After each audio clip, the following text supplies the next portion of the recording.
In this video we look at, does menopause cause gallbladder problems? We heard from a friend who was having problems with her digestion. She was suffering terrible bouts of nausea, vomiting, and diarrhea. This had been going on for a number of weeks, and she was scheduled for some pretty expensive and unpleasant tests with her GI doctor. She had heard that gallbladder disease is really common among women who are in menopause and are post-menopausal, and was asking if menopause actually causes gallbladder disease. The answer is, not directly. We'll get to that in a bit. Symptoms of gallbladder problems are basically exactly what she described. Nausea, vomiting, diarrhea, and right upper quadrant pain that are not due to bacterial or viral infection, are most likely to be caused by a gallbladder that is not doing its job properly.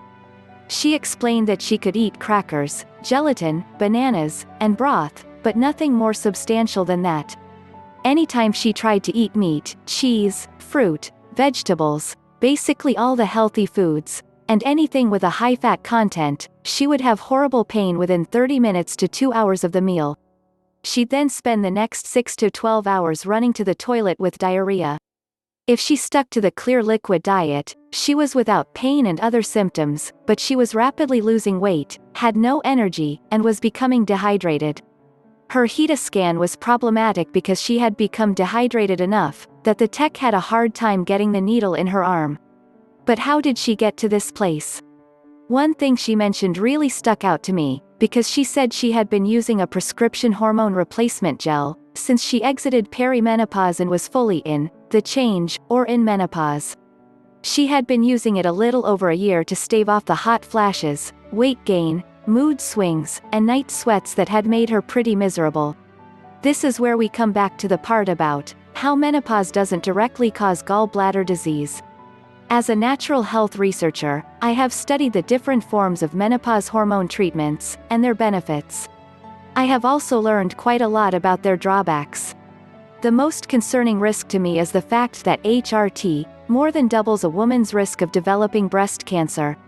But a quieter, less publicized adverse effect from using hormone replacement therapy is gallbladder disease. Because the toxic effects take a little while to accumulate, the problem kind of sneaks up on a person.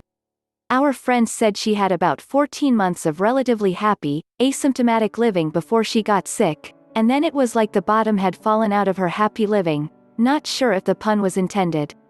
Her doctor had apparently confirmed to her that indeed, menopausal women do develop gallbladder disease, more frequently than their non-menopausal counterparts, but I guess left out that little bit regarding HRT, and its directly causative effects of gallbladder disease.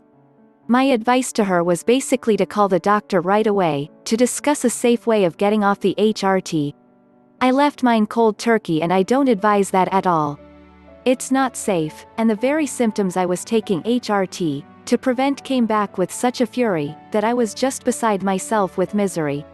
What I advised her to do is what I should have done in the first place: explain to my doctor that medicines that make me sick are not going to be tolerated, and only natural methods for eliminating menopause symptoms are what I am comfortable with.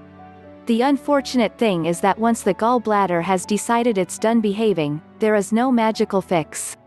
She'll likely have to have surgery, as the nuclear medicine scan indicated some problems. Lesson learned, I guess you could say, but I hate that for her. But, now that she is on her way to enjoying menopause in a prescription-free way, that will go a long way to making her next 30 or so years a lot more pleasant. If you like this video, please give this video a thumbs up, subscribe, and press the bell for notifications of future content.